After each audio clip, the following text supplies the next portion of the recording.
सदियों से river have been the life blood of civilisation. हम सभी को पता है, जैसे कि हमने इकोनॉमिक्स चलाई, एम्पायर बनाई, लाइफ को सस्टेन किया। बट आज एक नई तरीके की वॉर स्टार्ट हो रही है। Water. Water. Water. Water. Water. Water. Water.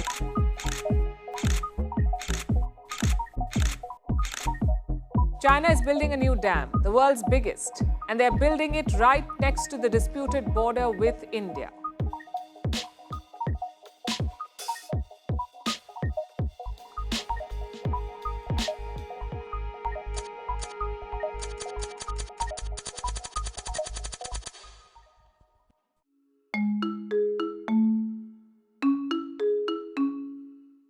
हमारे अर्थ पे पानी की बिल्कुल कमी नहीं है। समंदर देख लो, उसमें पूरी पानी भरी हुई है, बट वो पीने वाला पानी नहीं है। Only 2.5% of earth water is fresh water and less than 1% is easily accessible. Many countries depend on this limited supply. अभी बात करते हैं सिर्फ चाइना और इंडिया की, because this two countries are top two countries that have billions population. Brahmaputra, जो तिब्बत में यार्लुंग सांगपो के नाम से जानी जाती है और इंडिया में हम उसे ब्रह्मपुत्र बुलाते हैं, वो चाइना से ओरिजिनेट होती है और इंडिया और बांग्लादेश में फ्लो करती है। ये रिवर मिलियंस के लिए क्रिटिकल वाटर रिसोर्सेस है, जो एग्रीकल्चर, हाइड्रो पावर्स और डेली नीड्स को सपोर्ट करती है। चाइना क्लेम करता है कि उसके डैम्स हाइड्रो पावर और फ्लड कंट्रोल के लिए है। तूने तो झूठ पे झूठ। अगर कहीं हम हिस्ट्री उठा के देखें चाइना और इंडिया का, तो चाइना ने वही किया है जो उसने नहीं बोला है, और जो बोला है वो नहीं किया है।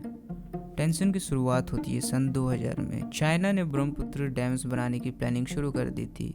इंडिया ने 2010 के बाद से ही एक्टिवली चाइना के डैम्स प्रोजेक्ट के अगेंस्ट डिप्लोमेटिक टॉक शुरू की, लेकिन चाइना ट्रांसबाउंड्री रिवर पे कोई भी ट्रीटी साइन करने के लिए रेडी नहीं था। इन लोगों को पहला डैम रेडी होता है ज़ैंगमू डैम, जो कि 2015 में स्टार्ट हो जाता है। इंडिया ने रिस्पॉन्स किया बाय एक्सेलरेटिंग अपने खुद के डैम प्रोजेक्ट को लेके अरुणाचल प्रदेश में, जो रिलेशन को और स्ट्रेन करता है। लेकिन नॉर्थ ईस्ट में डैम बनाना इजी नहीं है।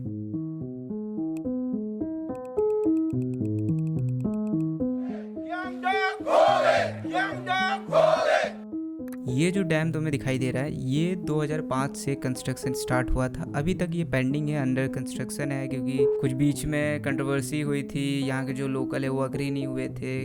बहुत लोग बोल रहे थे कि यहाँ के जो इन्वायरमेंट है वो बहुत ही इफेक्ट होगा इसकी वजह से। बोला जा रहा है कि 2026 में ये ऑपरेशनल होगा, तो लगभग 22 से 23 साल निकल जाएंगे, तब जाके एक डैम कंप्लीट हो रहा है। अभी यहाँ पे देखो, चाइना यहाँ पे 139 बिलियन का डैम बनाने जा रहा है। उसके काउंटर में इंडिया ने यहाँ पे डैम बनाने की प्रपोज किया है, लेकिन अभी से ही कंट्रोवर्सी स्टार्ट हो चुकी है। वहाँ के जो लोकल है उन लोगों ने प्रोटेस्ट करना स्टार्ट कर दिया है। वो लोग बोल रहे हैं कि हम यहाँ पे डैम नहीं बनाने देंगे। 2030 का सीन इमेजिन करो। चाइना ने यालुंग सांगपो पर एक मेगा डैम बना दिया, दुनिया का सबसे बड़ा डैम। असम का 40% पानी वैनिश हो जाएगा, 5 करोड़ लोग रेफ्यूजी बन जाएंगे। चाइना एक वाटर बॉम्ब बना रहा है जो कभी भी फोड़ सकता है उसे। लेकिन क्या पानी सिर्फ लड़ाई का वेपन है? 1996 में गंगा बांग्लादेश ट्रीटी ने दिखाया कि कोऑपरेशन मुमकिन है। एक्सपर्ट्स का कहना है कि सॉल्यूशन कोऑपरेशन में ही है। 2024 में इंडिया ने चाइना के साथ हाइड्रोलॉजिकल डाटा शेयरिंग रिज्यूम करने की अपील की, लेकिन अभी तक कोई सॉलिड एग्रीमेंट नहीं हुआ। Water is the new oil in Asia geopolitics.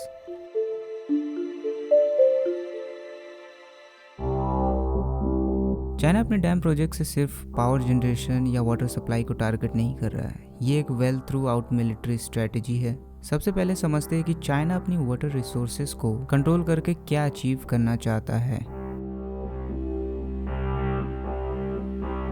China अपने डैम्स को यूज़ कर सकता है एज ए मिलिट्री टूल। जैसे कि अगर इंडिया और चाइना के बीच में कोई कॉन्फ्लिक्ट होता है तो चाइना इजीली रिवर फ्लो को कंट्रोल कर सकता है। स्टडीज़ के मुताबिक 21st सेंचुरी के एंड तक हिमालय ग्लेशियर का एक बड़ा सा हिस्सा ख़त्म हो जाएगा, जो चाइना के मेजर रिवर का सोर्स है। वो इतना ज़्यादा पानी स्टोर कर रहा है कि फ्यूचर में वो अपने डोमेस्टिक नीड्स के लिए सेल्फ रिलायंट बन सके। चाइना अपने आप को एक ग्लोबल क्लाइमेट लीडर के रूप में प्रोजेक्ट करना चाहता है। मैसिव हाइड्रो पावर प्रोजेक्ट बनाकर वो अपनी कोल डिपेंडेंसी को रिड्यूस कर रहा है, लेकिन इसके पीछे एक हिडन एजेंडा है, वाटर रिसोर्सेज को एक्सक्लूसिव कंट्रोल में लाना। इंडिया भी अपनी स्ट्रेटेजी को रिवाइज कर रहा है, स्पेशली बॉर्डर रीजन के लिए। इंडिया का रिस्पॉन्स काफ़ी कैलकुलेटेड है। इंडिया के पास एक डिफेंसिव एज है, द मलक्का स्ट्रेट। अगर चाइना वाटर रिसोर्सेज को वेपनाइज करता है तो इंडिया भी अपनी नेवल स्ट्रेंथ को एनहांस कर रहा है।